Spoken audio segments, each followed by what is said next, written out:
Hi, everyone. This is Dr. Anselino Davis with a little more science and perspective. For science, a big part of what we do is really taxonomy, and that's identifying things to the most accurate level that we can get to, whether that's a species level classification or just knowing what family something is in. And so today I wanted to share with you some of the books that I use for plant identification in the Bahamas. To start off with, I have lots of tree and plant guides from Florida. This is Flowering Trees of Florida by Stebbins, and it's really just large trees that have flowers. I really like the organization. You can flip through and look for trees with different colored flowers, and the detail on the flower images is really good. And so I really like this book for that reason. You can see a flower and then you can come back to this book and identify it almost right away.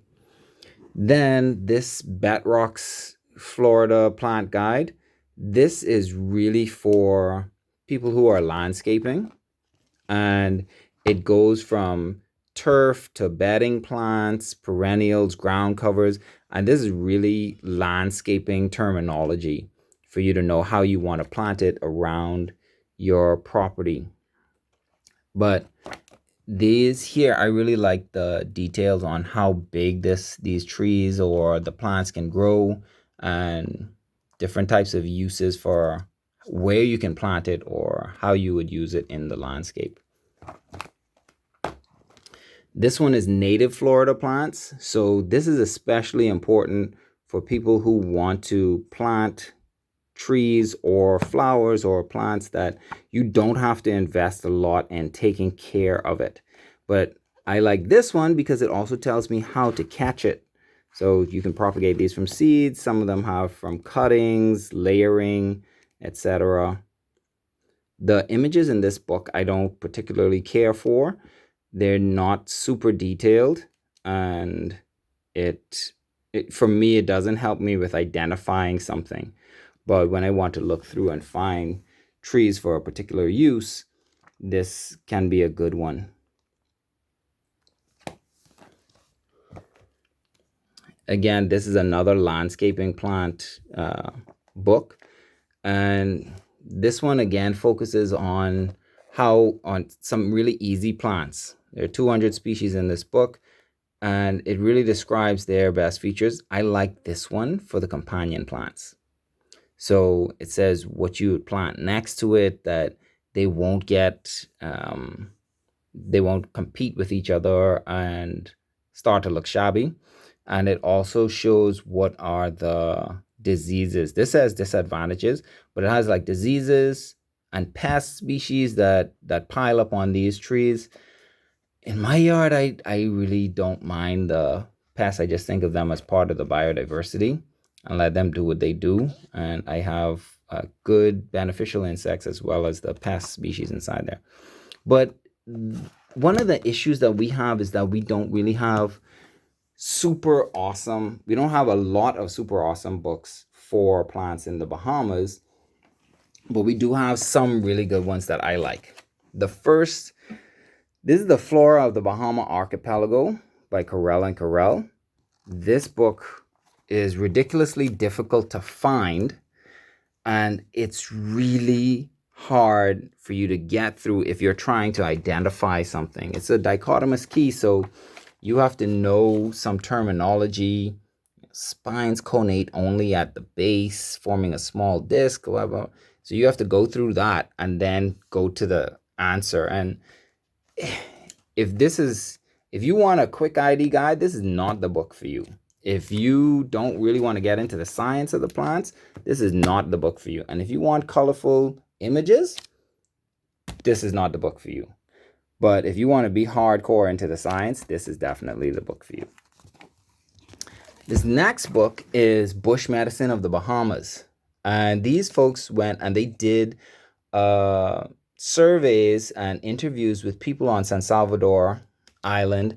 And this book has the most culture of any of these books. And you can see all of these interviews with local people on San Salvador, and it's just copious amounts of interviews. If you like reading, this is the book for you. But a lot of us are going to flip back to these plates so you can identify the plants that you see in the Bahamas, and then you can find out their entries and see what it's used for in bush medicine. So you have like the yellow elder here, unction vine, and they tell you what it's used for on San Salvador Island. These are different bush medicine recipes even are inside here.